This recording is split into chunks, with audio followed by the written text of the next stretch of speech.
The attorney will meet with you by phone or at an office location near you. No fees unless we win.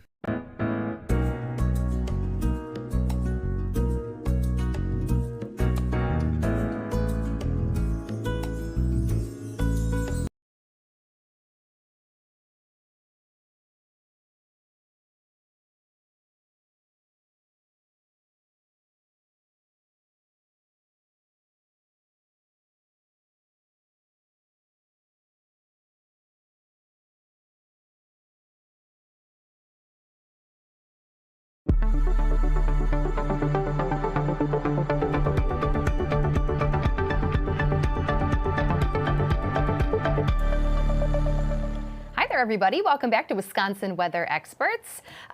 It's another smoky day here in Wisconsin and the Great Lakes region. I think we're going to be talking about that a lot in the next couple of days still. Yeah, and I think it's going to be a recurring theme. Even as we see some improvement, it'll be temporary because those fires are nowhere near under control. And that is where we kick off the show today, talking about the latest with the Canadian wildfires. A lot of people are wondering why these things are burning and have gotten so bad in the last few years. I have heard a lot of people, incidentally saying, I don't remember this before. Well, there's a reason for that. It's definitely different, right? According to the Pollution Control Agency over Minnesota, mild winters in Canada have left the forest there dry and, of course, then ripe to burn.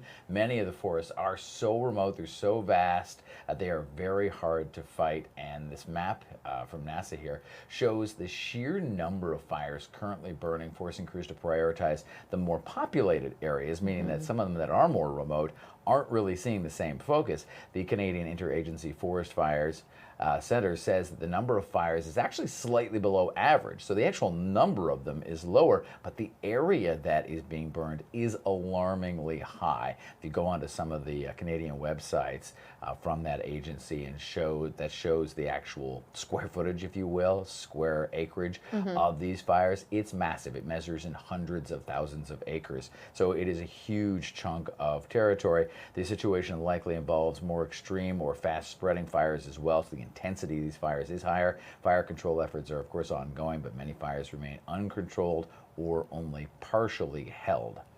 Massive map there. And remember, when you're looking at a map, sometimes it's hard to get perspective.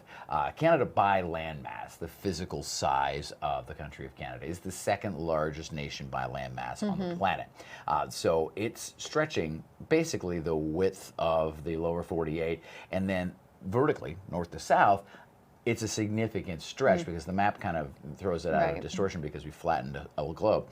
So it's a huge, huge, huge area that is burning right now. So to try to get that under control in these remote areas without infrastructure is a huge task. And it's, I've seen a lot almost comparing it to 2023. It's not quite as bad as 2023's, but it's getting close. So I do think that might put it into perspective too, because I think we do all remember just 2 years ago where we had a month plus of days like this. Right. And like you said, I mean, drought is huge in this area right now, and just all of those factors, unfortunately, just not a lot that can be done at the moment. And it may take Mother Nature to put this out or to at least take the edge off.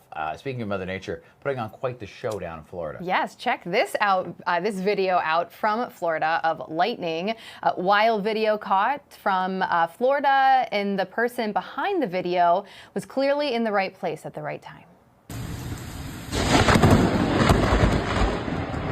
I just blew that up.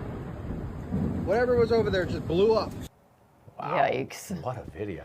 So a lightning bolt strikes down in Brevard County, Florida. It's not clear what exactly it hit, but it clearly hit something. Right. He's right. It just blew that up, whatever Exactly, it is. exactly. And you always know when you hear that really loud thunder, that lightning hit something.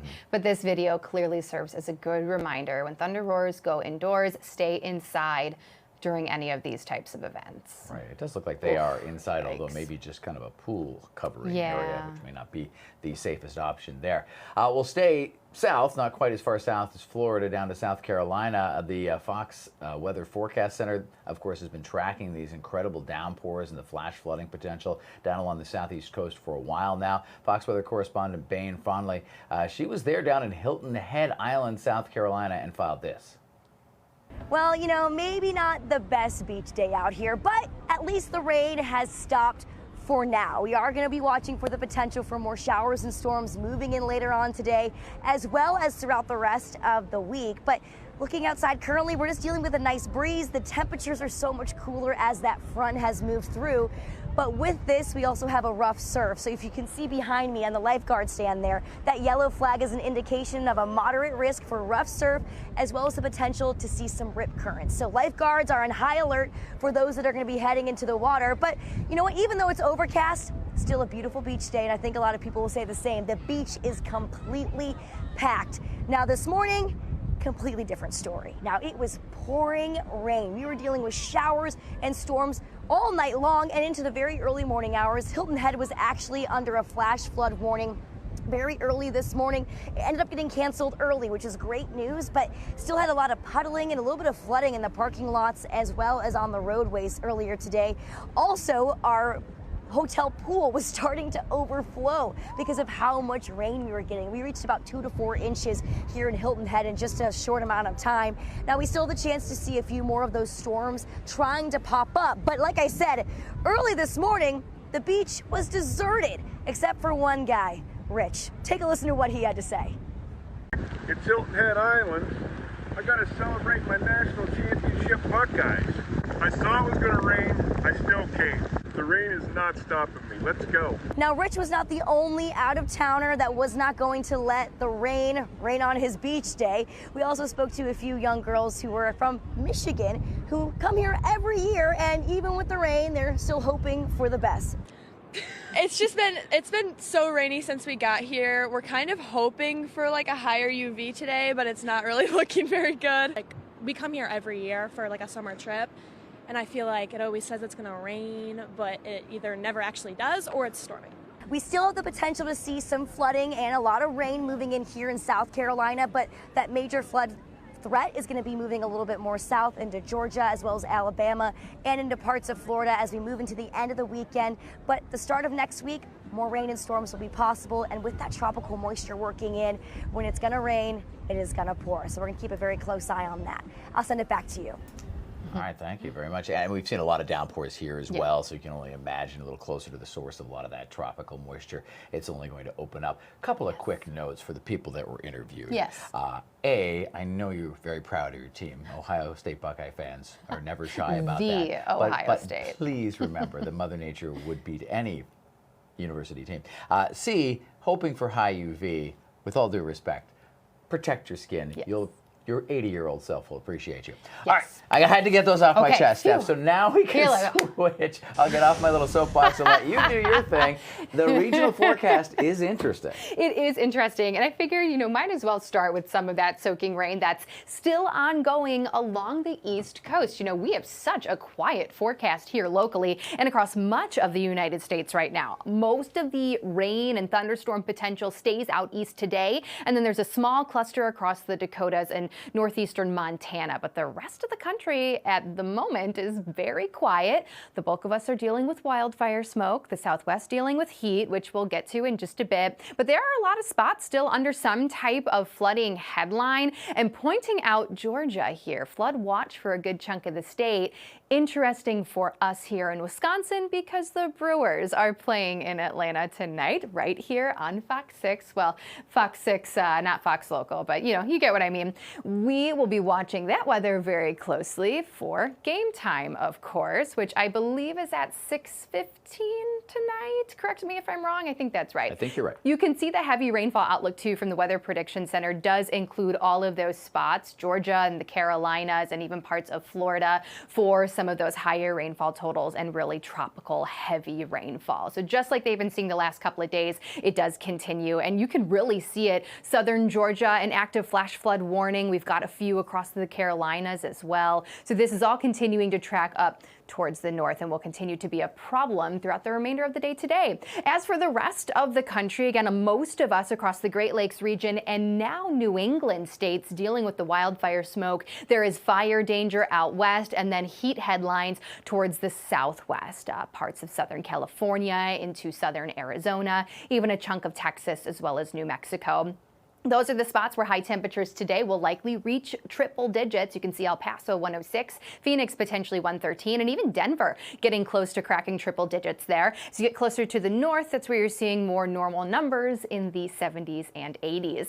And for the state of Wisconsin, if it weren't for the wildfire smoke, it would be beautiful out there today. We've got a light breeze off of Lake Michigan, so places like Milwaukee, may stay in those upper 70s, low 80s, but we will once again continue to deal with the haze at least for a couple more days. Then we really heat things up. Now, even as soon as Wednesday and Thursday, those temperatures will climb to middle 80s. Then we have the chance to see a pair of 90-degree days Friday and Saturday. Still very hot and humid on Sunday. That looks to be our next chance for a few showers and storms. So the original air quality alert expired at noon. Now we have a new air quality alert for a good chunk of the eastern part of the state of Wisconsin. That now goes until noon tomorrow. So that's been the trend as of late. With all of these air quality alerts, we just see more and more being issued with the fact that the wildfire smoke and haze continues to impact our air quality. But we do have unhealthy air quality across eastern Wisconsin right now. Not as bad out towards the west, but still in that moderate category, which is not enough to have a new air quality alert. But just northwest of Green Bay, there's even some spots in northern Wisconsin under that unhealthy for everybody category. And as about an hour ago, Green Bay had the third worst air quality in the country. So we're still dealing with it here locally and across most of the Great Lakes region. Just zooming in on southeast Wisconsin, you can see places like Sheboygan down to Milwaukee into Racine County and Lake Geneva areas. It's still dealing with that unhealthy air quality for sensitive groups. Here's what it looks like at the surface on our map here, where you're seeing the greens and the yellows. That's indicating where it's a little thicker at the surface. This is what's to come. I do think we continue to see the haze through the night tonight and to start Wednesday, but as we see more of that pattern shift, especially late in the week with more of a southerly breeze, it may push a lot of that wildfire smoke up towards the north. So a little bit of an improvement, I think, by Thursday on into Friday.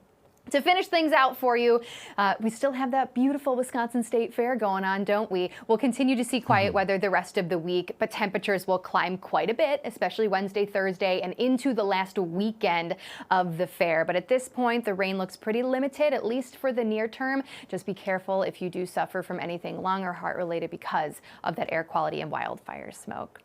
That's a look at your regional weather. Let's take a live look outside real quick. We have a lot more coming up on Wisconsin weather experts, but my goodness, every time we show this picture, it really sets the scene and tells the tale of all the wildfire smoke we have here. Stay with us.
Hi again, everybody. Welcome back to Wisconsin Weather Experts, exclusively here on Fox Local and our Fox 6 YouTube page. Well, summer feels like it may be coming to a close now that we're in August, but we know that the heat can stick around heading into the upcoming school year. Now, recently, Rob had the opportunity to sit down with a climatologist with Climate Central to talk about warmer school years. I'm joined now by Shel Winkley from Climate Central, and even though we're in the middle of summer vacation at this point, we are talking back to school. And the reason, Shel, is because some of our schools are going to be cooking this fall. Right. We talk about climate change a lot. Like we know that is the reason that temperatures are hotter today than they were just decades ago. And we'll, dive into that more in a bit. But the little extra layer on top of that is urban heat island effect. And anytime we talk climate change, people say, but we've taken away green space and we've added more concrete. And that's absolutely true. But it is also a man-made element, right? So we can actually look at the city of Milwaukee and understand which parts of the cities are warmest. And even though kids are at a school, we wanted to highlight, where students are impacted, especially because one, kids are, what we live and breathe if we have them in our families. And two, schools are just such an important community point that goes beyond education, right? It's gathering points for the community. Right. It's a huge part of every person's life, right? I mean, our school years are kind of, our golden years in many, many ways. So we want them to be as good. And the whole point of going to school is for us to learn. It's hard to do that when the heat is on. You've got some numbers and some charts and graphs for me, right? Yeah, so let's start here with just a map of the city and looking at where the biggest built up environment is. The purple areas are important. That's where we can feel as much as 9 degrees above what an average day would be because of that built up environment. We're talking roads, buildings, cars that are putting off heat, air conditioners that are spitting out heat. So we're looking at places like downtown, historic Third Ward, West Town. I thought it was interesting, east of Pine Lawn Memorial Park around 104. That's where we're seeing some of these spots, right? Where we've taken out that green space. So that's just the city at hand. But then when we look across the country, you can see all the red dots, right? That's where we're seeing this unequal urban heat. So when we bring it down to students in Milwaukee, of our student population, 67%, so over 50,000 students are going to schools in areas that we've built up that are feeling at least 8 degrees hotter than what it would have just on a normal day because of the concrete, of the roads, of the, everything that goes around that built environment. The urban heat island effect. And a lot of those schools, unfortunately, have not kept pace with being able to provide air conditioning. It's very expensive to air condition a lot of those bigger, older buildings. And a lot of the reason why they weren't built with air conditioning was because we typically didn't send kids to school in the heat of the summer. But now that summer heat is expanding. Right. And if you think about, schools in the South, most of them do have adequate air conditioning, but they deal with heat at the end of the school year and beginning of the school year.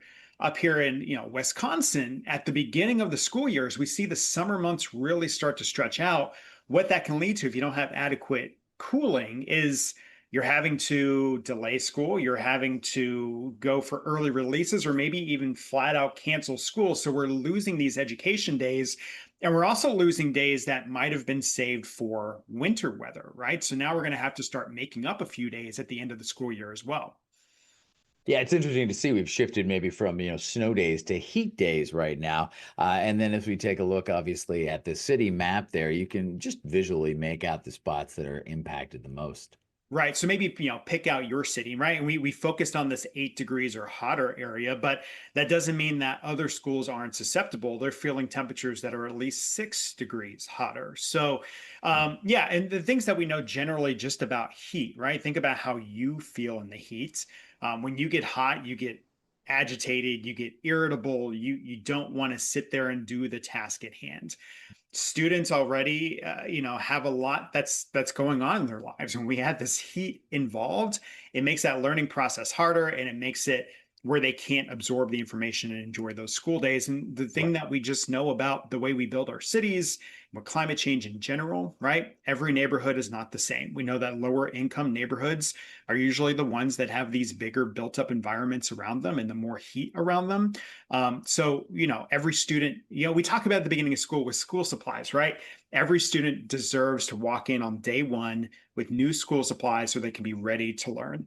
Every student deserves the ability to have a comfortable learning space and a safe learning space so they can get the best education they can. And with this heat, that's not necessarily the case across the entire city. There you go. And it benefits everybody when we give our kids a good start at life, good education for sure. What are some of the things that people can do? Are there maybe some school projects? Like, can schools find a way to maybe green up their space? Yeah, absolutely. So, I think if we're talking about students specifically, community gardens, that's one way to bring back in native vegetation. And it also gets the kids into the dirt and gives them another learning experience of, growing vegetables or growing produce. We can add back in, take away some of that concrete, add back in some of those native grasses, put back in some of that green canopy space, more trees around our neighborhoods. And our schools, especially over the parks, like over where we have recess. If kids can't go outside and be comfortable there, then they don't get to run around as well. We can do what's called a cool roof, right? We can paint our rooftops of our schools white. That helps reflect the sunlight. And we can also do the same thing for the streets around our school. So that instead of absorbing and re-emitting that heat, it just bounces off and sends it back up to space. All right, some small, maybe tiny steps toward an improvement for sure. And of course, a big heads up for kids and teachers and parents as we get back to school in the fall with the heat still around. Thank you so much, Shell. I appreciate your time. Yeah, as they say, kids are the future, right? We'll catch you next time. Yeah. Take care. Great conversation with Shell. Just love all of that information. Live look outside right now. Hazy skies continue. We've got a little bit more coming up on Wisconsin Weather Experts. We're going to talk about tick season. That's coming up.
All right, welcome back to Wisconsin Weather Experts, and we are entering the fall season as far as our little trip around the sun here, but it's also very much tick season. Yeah, it is. Those tiny little parasites, as we know, they live in grassy or wooded areas and can carry more than just Lyme disease. As Fox's Dina Centofanti explains, protecting yourself outside requires some prevention measures and timing. In HealthWorks, I'm outside with my tweezers and my hand sanitizer. I am ready should a tick land on me. These tiny parasites are in wooded areas, in grassy areas, and in fighting them, prevention and timing, both key. If you have noticed more ticks this summer, it is not your imagination. I can tell you in terms for people, my chart messaging me, calling me about tick bites, it's been a pretty bad tick season. Prevention, that's what we need to do, says Trinity Health Dr. Catherine Rice. But how? Well, cover your clothes and skin with an insect repellent containing DEET. Also, try to wear clothing that prevents you from being bit. So socks need to be high, which I know is hard because it's warm out, but wearing high socks, long pants, trying to keep yourself covered, especially if you're in wooded or foresty areas. When you come inside, you're checking for ticks, doing a head-to-toe search. They tend to like ankles, they tend to like the back of the neckline.